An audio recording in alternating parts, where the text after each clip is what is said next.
Welcome back, everybody, to another episode of the Leadership Void podcast. I'm Enrique with my co-host Vince to bring you the best in our veteran, military spouse, and first responder community. And Vince will introduce today's guest. Absolutely. Happy June, everyone. I'm here. We are here with Jennifer Vollbrecht. She is the president and principal consultant at the J. Vollbrecht Consulting, Inc. in Escalon, California. We're just so grateful to have her here. Jennifer, start off, tell us a little bit about you. Sure. Thanks so much for having me. I'm really happy to be here today. So Jennifer Vollbrecht, like Vince said, I live in Escalon, California, which is the Central Valley. A little bit about me. I grew up here in California in the Central Valley, and I joined the Marines when I was 18. And I was 18 years old. I served in the Marines from 04 to 09 as a CH-46 helicopter crew chief. And best job in the world. Can't believe they paid me to do it. I had a great time in the Marines, and I served in Iraq in 05. And after I got out in 2009, moved back home. I was stationed in San Diego, moved back home to the Central Valley, and started my career and started our family. My husband and I, we didn't meet in the Marine Corps, but we were both Marines, but we met here at home before I joined. And so we'll be celebrating 17 years married in a month, 1 month from today. And so we're very excited about that. We have our 2 young children. They're 7 and 9 right now. And I started my company in 2019 and just really enjoying it. We're loving everything post-military. I love my time in the military, but post-military, just really understanding that the possibilities are endless, or the sky's the limit, however you want to say it. It sounds corny, but it's true. Just really enjoying what's going on right now in my life. Well, thank you for your service. First of all, you said CH-40, and I'm like, yes, I briefed those. I'm a Oh, meteorologist, so weather briefer, and we had a lot of interchange while I was in service as well. But tell me and tell us more about your consulting firm. sure. Yeah. So like I said, I started in 2019. When I got out of the military, I started working for defense contractors and national laboratories before I finally figured out I could do this by myself. I don't necessarily have to be an employee. I do know a little bit about my personality is that, being an employee for me is very difficult because you get put into a box of this is how an employee should act. And so I started my business in 2019 to kind of take the chains off of myself and my limitations. And so J. Vollbrecht Consulting, what we do is we provide project controls and project management services to government agencies. And so right now I'm working with Department of Energy and Department of Transportation, looking to expand to Department of Defense and to NASA later this year. And so we have some things in the works there. Currently have a team of 6 subject matter experts, project controllers and project managers that we have deployed at customer sites, multiple national laboratories, and a couple of commercial projects. And so that's what we do. And in the next couple of years, we're looking to scale rapidly. And so that's been exciting, kind of, hold on to your pants type of growth. And it's really cool to see it all coming to play. And definitely thank you for getting out that box because it seems that you're soaring, right? Like eagles fly. Yeah. So Yeah. awesome things. And what was the silver lining with your company after the pandemic or during the pandemic? Anything that influenced or impacted it? Yeah, during the pandemic, so in March of 2020, I was 9 months into starting the business. And at that time, it was just me and one other person. So it was myself and a colleague that were working on the company, and the pandemic kicked off and I got scared. Everything could get canceled today. I'm going to have to go find a job. Luckily, that didn't happen. So what I actually found was that a lot of clients who may not have even been my targets because they were geographically not near me, all of a sudden those opportunities started to open up because everyone was remote, we were virtual. So I brought in some East Coast clients, and that really added to my portfolio. And so I guess initially when the pandemic kicked off, there was fear. And as it progressed, as the year progressed, I realized that it actually was an opportunity in disguise. And now, 2 years later, we have, really adopted this whole virtual world, but starting to travel again too, which is exciting. So I'm getting to meet clients who I've been working with for the past 2 years and hadn't met yet. And then also, going to conferences again and meeting people again. So we managed to navigate growth in the pandemic, but now that we're meeting in person again, that growth is more exponential, I would say.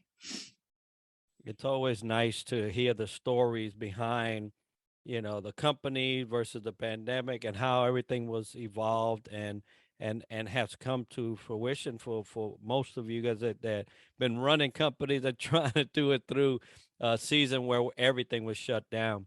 So what does the horizon look like for your consulting firm?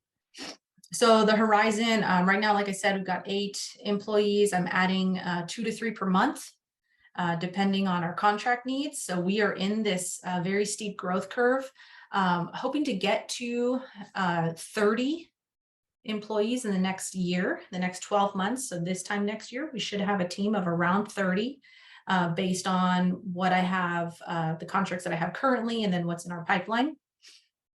In the next 3 to 5 years, we'll be looking to take that to a whole nother level through maybe some joint ventures and getting into prime contracting as a capability, something that I need to grow into. And so we're getting ourselves set up to go after prime contracts. And so that's where we're headed, and all the puzzle pieces are beginning to align, and I'm beginning to realize exactly what that means in terms of what type of team I need to build and the skill sets that we have to add to our team. And kudos to Vollbrecht Consulting and your 30 plus going on. You put it out in the universe by next year. And by then also you have 18 years of anniversary under your belt as well. Exactly. But yeah, congratulations on everything you're all doing. So let's transition and talk a little bit about leadership. Jennifer, what do you do on your spare time that aids you, that helps you thrive in your professional skill set and growth? I do a lot. So I am a lifelong learner. You see a bunch of books behind me. I'm an avid reader, and I've also discovered audiobooks. I think during the pandemic, really dove into audiobooks, while I'm gardening or while I'm going for a walk. So I read a lot. I listen to a lot of podcasts about leadership as a topic, about organizational health, about, it's strange, right?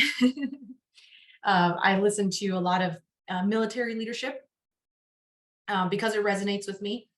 And I love, I love the way that Jocko and their team, they take examples from the military and then translate it to business. So that's something that I really enjoy listening to. And then other books that are traditionally business.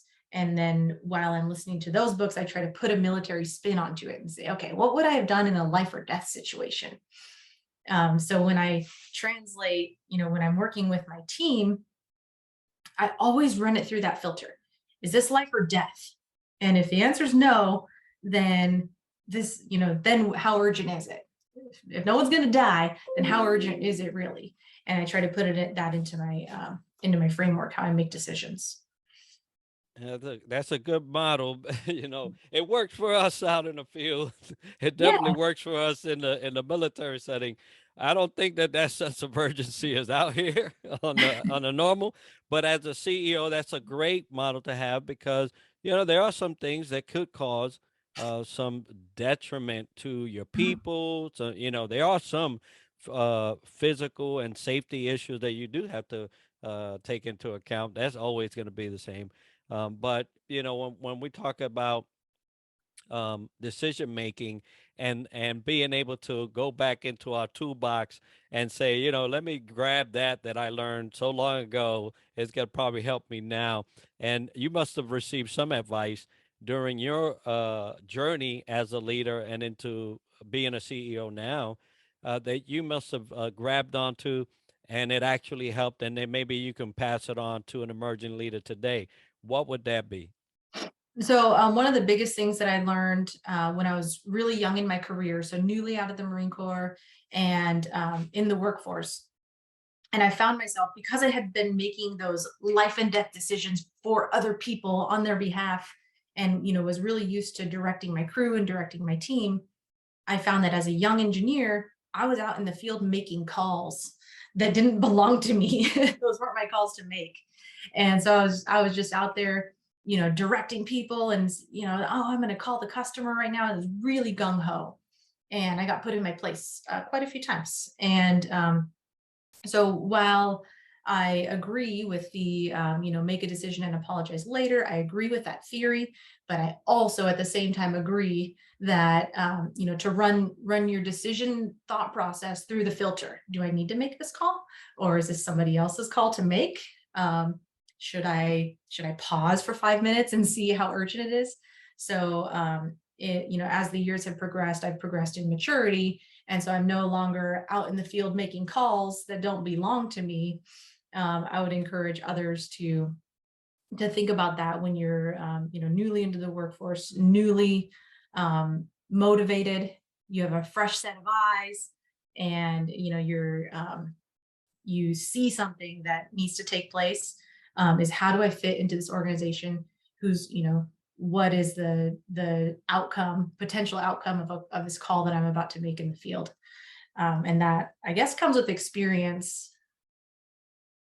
No, absolutely. It really does, because, we could not learn without that experience. And that's a great advice to share. It kind of like stay in your lane, but, be aggressive. But, when you're making that decision, know that there's a bigger picture out there, and we only see one side of it. So ask the question. The pause is great too. Having that pause, understanding if your decision is going to affect the team and others. So great advice out there. And Jennifer, how do you handle challenges either you currently face or have faced in the past? So I have lots of tools in my toolbox when it comes to facing challenges. One of them is, along the way, I've always been a really big fan of mentors and mentorship. And so I have, you have a couple of categories of mentors, right? There's the people who, business and professionally will give you some career advice.